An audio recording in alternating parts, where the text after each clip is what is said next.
how did Revenge of the Nerds affect you as a ringside manager? Were fans yelling things from that movie at you at all just because you had the glasses? I don't know, because I never saw the movie. I was at ringside being a manager. So they were just insulting me in general.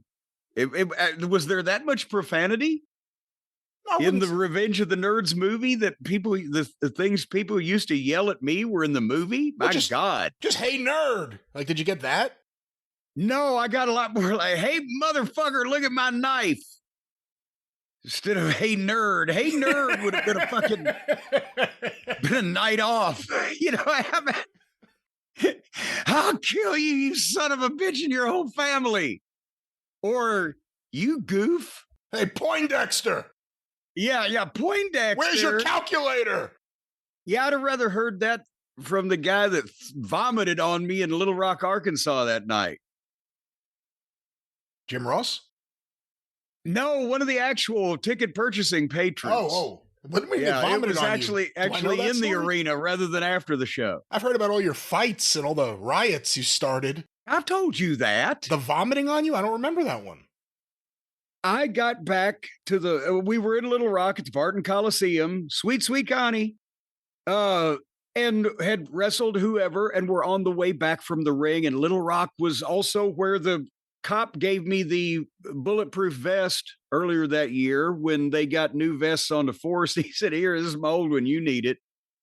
And that's where they had called in the death threat to Ted DiBiase. I want to shoot that son of a bitch. So all the cops were there that night, and they hoisted me up in the cage. And I'm looking around, the best target in the house for the guy with the gun.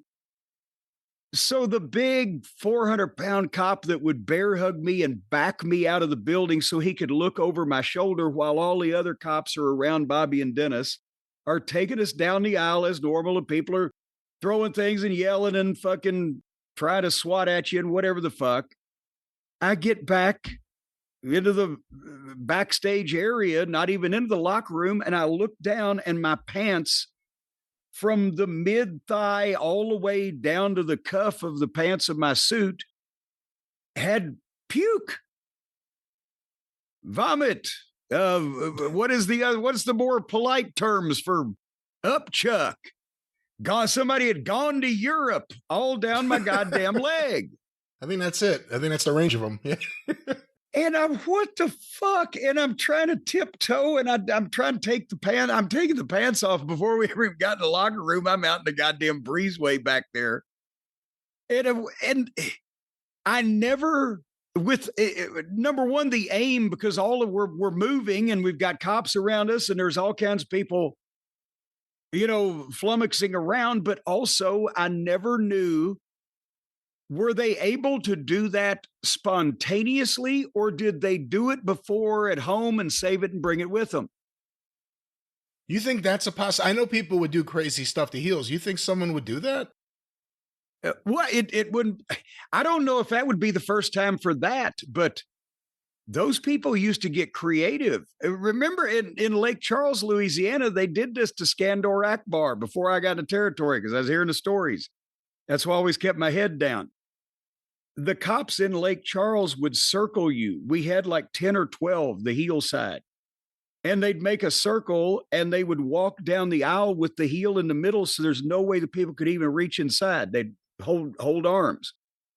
So the fans got the idea to put Drano in water guns and try to squirt the heels in the eyes when they were going by. That's amazing. They were creative as fuck.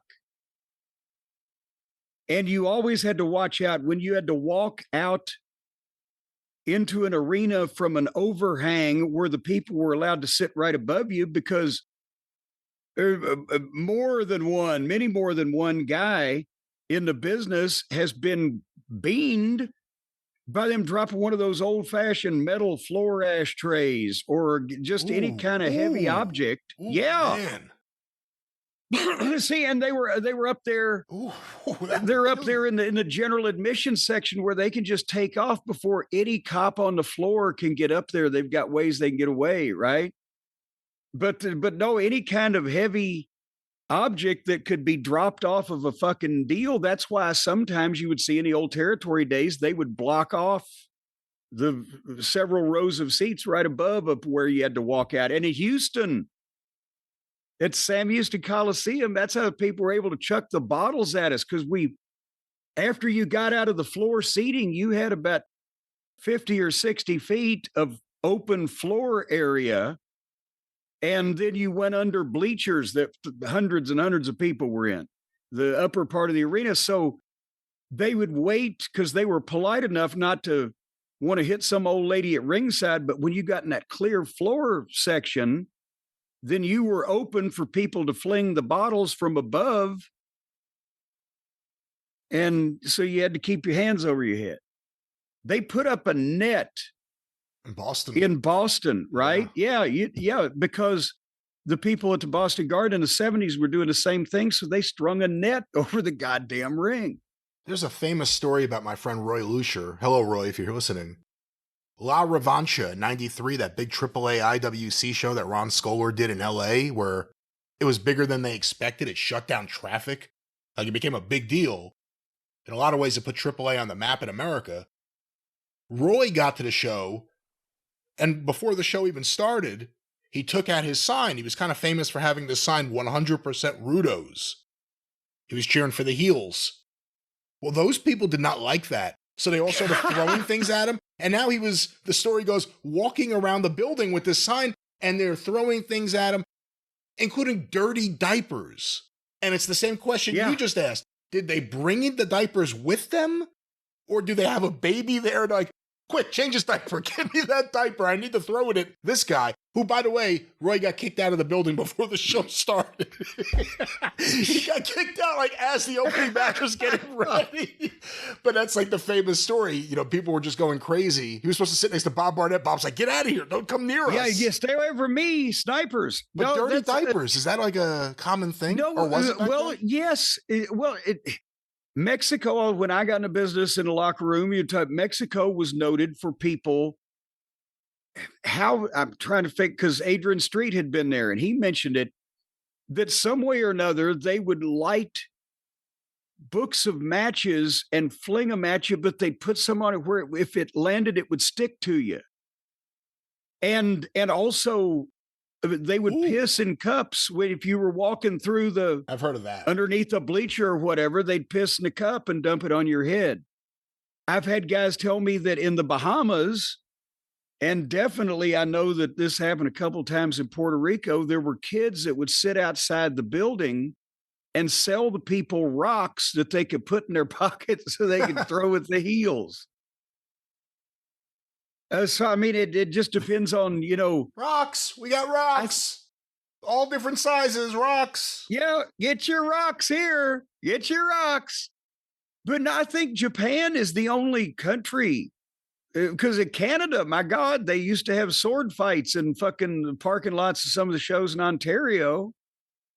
And the heels in Toronto back in the 40s had to hide under the ring. They built the ramp to keep the wrestlers from being lynched by the participants, by the patrons. But Canada, United States, Mexico, everywhere that I can think of except Japan has had fan violence. They throw the seat cushions, but that's only when they're disappointed in the booking. Yeah. That wasn't about heat. That was like, we reject this.